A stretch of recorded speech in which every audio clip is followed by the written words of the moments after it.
Título original: Odu, uma breve história da vida. Primeira publicação em João Pessoa, Paraíba, Brasil. Primeira edição, todos os direitos da obra reservados ao autor Gabriel Lima Brandão. Copyright do texto Gabriel Lima Brandão, 2024. Arte de capa, Aline Velinski.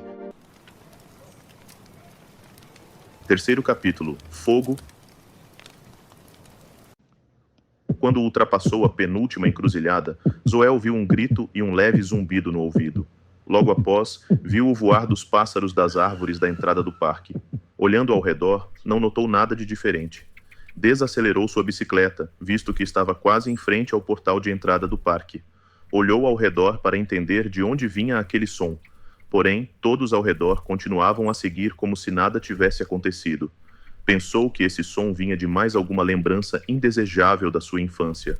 Essa conversa estava lhe proporcionando um reencontro com algo que escondera dentro de si por muitos anos. O parque mantinha viva uma floresta nativa. A diversidade de cores provindas da natureza criava uma mistura harmônica e agradável. Na sua entrada havia 2 totens de cobra esculpidos em madeira, sendo um em cada lado, formando um arco. Logo em seguida, uma escada de 8 degraus de concreto, um patamar e mais 8 degraus. O entorno era cercado por árvores altas e antigas, com formatos diversos, gerando uma sombra aconchegante e revigoradora. O ar ao redor do parque se tornava mais frio e refrescante. Era notável a umidade do ar no local. Descendo da bicicleta, Zoé buscava respirar para tentar voltar sua frequência cardíaca à normalidade. Missão impossível naquele momento. No pé da escada, ele olha para trás e vislumbra todo o percurso feito, não conseguindo acreditar como teve força para seguir tão rapidamente. Sua cabeça girava um pouco, precisava se recuperar rapidamente. Teve vontade de iniciar a subida, mas suas pernas queimavam e não estavam firmes ainda. Como se estivesse flutuando sem sentir o chão que pisava.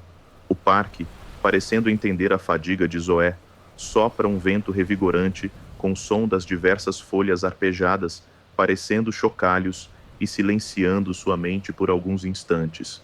Virou novamente para a escada, pegando a bicicleta e, com passos vagarosos, iniciou sua subida.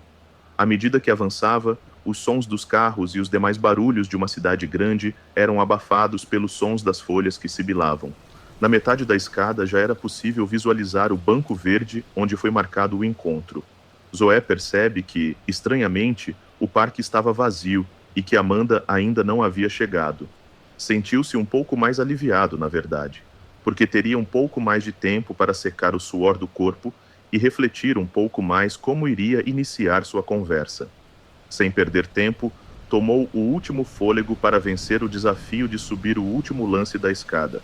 No círculo central, com piso de pedras hexagonais, onde tinham bancos espalhados, olha o entorno para ter certeza de que ela não estava sentada em outro lugar.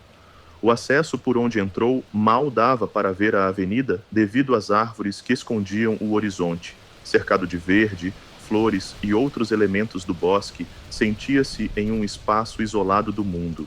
Só existiam 2 rotas onde ela poderia aparecer. Uma da escada por onde entrou e a outra um caminho reto que adentrava para o bosque, um caminho a se perder de vista. Após fixar a bicicleta atrás do banco que escolhera para conversar, senta puxando seu celular do bolso. Quando Zoé aperta o botão lateral do celular para verificar a hora e se havia alguma mensagem, percebe que havia acabado a bateria. Devia ter carregado esse trambolho, pensou, enquanto tentava forçar o botão lateral para ligar o celular, na esperança de um último sopro de bateria. Encostando o aparelho na testa, como se fosse rezar, ele busca se conectar consigo mesmo. Já se conformando com a falta de informação, guarda o celular e puxa seu maço para acender um cigarro, esticando as pernas para frente. Com o cigarro entre os dentes, usa as 2 mãos para soltar a camisa grudada no corpo. Ela estava encharcada. Rezando para dar tempo de ficar mais apresentável, ele a balança para ventilá-la. A endorfina liberada pelo esforço físico, somada com a nicotina do cigarro, pareciam anestesiá-lo, o que permitiu que ele se inclinasse para trás com as 2 costas na mão na testa, para desfrutar desse pequeno momento de paz. Aos poucos, ia relaxando, e seu corpo estava esfriando. Alguns instantes depois, sentiu uma forte dor na coluna. Zoé solta um leve sorriso e diz: Parece que não sou o mesmo. Falou consigo, lembrando que o esforço que acabou de fazer não era nada perto do que fazia em sua infância. Mas logo seu rosto tornou-se mais sério, porque percebeu que estava fugindo do real objetivo de estar ali. Agora era o momento de pensar. Ele não tinha tempo para divagações. Voltou a sentar direito no banco, apoiando seus cotovelos nos joelhos e com os polegares massageando sua testa, se forçando a pensar em tudo o que tinha feito para chegar até aquele momento. Algo estava diferente em Zoé. Ao adentrar ao parque, o peso que sentia antes havia diminuído, como se tivesse deixado para trás uma mochila pesada que carregou por anos. Agora, ele apenas sentia a sensação de carregá-la. Seria porque estou entre árvores? Indagou mentalmente. Olhando ao redor mais uma vez, seus olhos não conseguiam absorver toda a informação que enxergava. Era tanta diversidade que tudo parecia pulsar vida e ganhar movimento através do vento que, como um balé, fazia tudo se mexer. As cores das flores e folhas pareciam estar curiosamente organizadas em uma sequência, e conforme se mexiam com as rajadas de ar, elas se misturavam entre si. Fixando o olhar no caminho que cortava o parque em dois, em alusão à separação, começou um exercício mental. Primeiro preciso entender por que senti tanta tristeza ao ouvi-la depois de tanto tempo. Acho que não fui safo o suficiente. Não consegui diferenciar meus traumas dos meus sentimentos. Acho que é um bom começo para iniciar essa conversa. Pensando, Zoé tenta organizar as coisas ruins e seus erros para um lado, mas, quando pensava em seus sentimentos por Amanda, não conseguia compor um raciocínio lógico. Tudo que viveu ao seu lado na adolescência parecia oprimi-lo. Enquanto tentava buscar mentalmente a compreensão do verdadeiro sentimento que apertava seu peito, seu inconsciente traz outra lembrança indesejada como um raio. Perseu, em prantos, tentava explicar para sua mãe, gesticulando desesperadamente, o que havia acontecido naquela tarde. Levantando a camiseta suja de barro, apontava para a barriga, porém não havia marcas de agressão. Então, vira-se para Zoé para pedir que ele confirme sua história. Estavam todos reunidos no pátio da fábrica, suas mães e os demais funcionários que trabalhavam lá. Todos voltaram o olhar para Zoé, inclusive o fazendeiro, que estava com as mãos nos ombros das suas duas filhas, Amanda e Aline, e disse: "Então, confirma o que diz esse garoto?"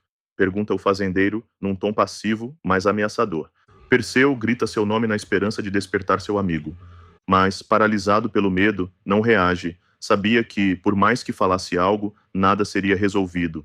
E o pior, poderia prejudicar ainda mais a situação das suas famílias. Zoé, desde pequeno, sempre foi muito observador e calado. Já seu melhor amigo era corajoso. Perseu sempre foi uma inspiração para Zoé. Ele via nele a coragem que lhe faltava. Mas, naquela reunião ao final da tarde, não conseguiu buscar forças para dizer o que precisava ser dito, mesmo que a consequência dessa situação tivesse o mesmo desfecho. Muito bem. Tomando a fala após alguns segundos de silêncio, o fazendeiro concluiu: "Olha aqui, dona Ofélia, esse moleque tentou me agredir na frente das minhas meninas. Basta para mim, se você não der um jeito." Antes de terminar sua fala, é interrompido por Perseu.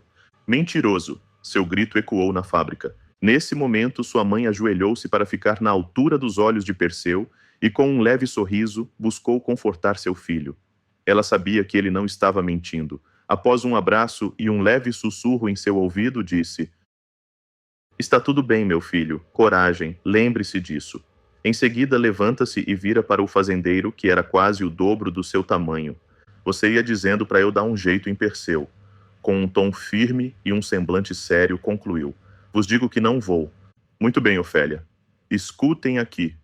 Voltando a falar em gritos para todos os funcionários que lá estavam: "Não permitirei falta de respeito nas minhas terras, principalmente de um fedelho metido à besta, assim como a senhora." Apontando o dedo em direção ao rosto dela: "Trate de pegar suas coisas imundas e sair das minhas terras ainda hoje." Buscando em seu bolso, pega sua carteira e joga no chão algumas notas que seriam proporcionais ao que deveria pagar para ela pelos serviços prestados no mês. Dona Ofélia, por sua vez, vira-se de costas para o fazendeiro e, com um grande sorriso no rosto, diz apenas para seu filho: "Vamos, meu filho."